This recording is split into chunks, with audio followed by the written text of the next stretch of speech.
नमस्कार मित्रांनो, पुन्हा एकदा स्वागत आहे तुमचं प्रीती बरोबर. आता आपण तिसरी केस बघणार आहोत, VP Kumar Vellu versus bar council of India.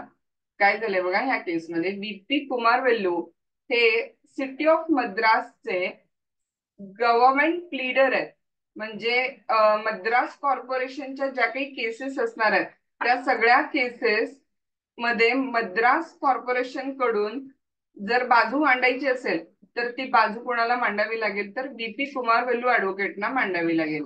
आता यांच्यावरती असा आरोप आहे की यांनी वेळोवेळी ज्या केसेस त्यांच्याकडे आल्या त्या केसेस मध्ये निग्लिजन्स केला, म्हणजे निष्काळजीपणा केला. काही केसेस मध्ये त्यांनी लवकर वकीलपत्र भरलं नाही, काही केसेस मध्ये ते लवकर हजर राहिले नाहीत.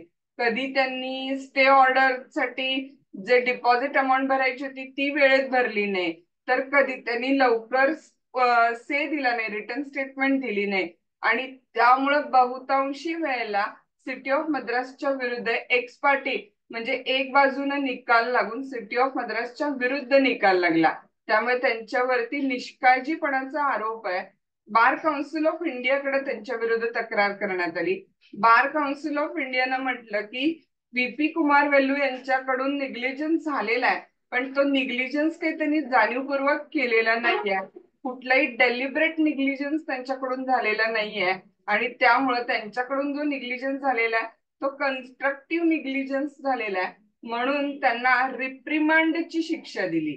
आता रिप्रिमांड म्हणजे काय, तर सगळ्यात सोपी किंवा सगळ्यात साधी शिक्षा जी असते ती असते रिप्रिमांडची शिक्षा. या शिक्षेमध्ये दोषी व्यक्तीला समज देऊन सोडलं जातं.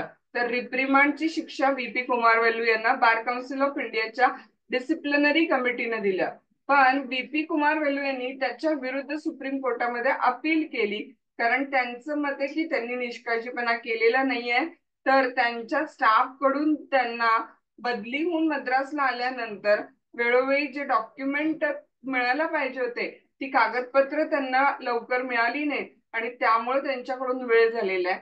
सुप्रीम कोर्टानं पूर्ण केसचा सारासार विचार करून VP कुमार वेल्लू यांनी जो केलेला निष्काळजीपणा आहे तो जाणीवपूर्वक नाही, तर स्टाफनी त्यांना लवकर कागदपत्र काही वेळेला न दिल्यामुळे तो निग्लिजन्स म्हणजेच निष्काळजीपणा झालेला आहे. म्हणून त्यांना जी बार काउन्सिल ऑफ इंडियाने रिप्रिमांडची शिक्षा दिलेली होती ती शिक्षा रद्द केली आणि त्यांनी कुठलाही प्रोफेशनल मिसकंडक्ट म्हणजे व्यावसायिक गैरवर्तवणूक केलेली नाही असा निकाल दिला.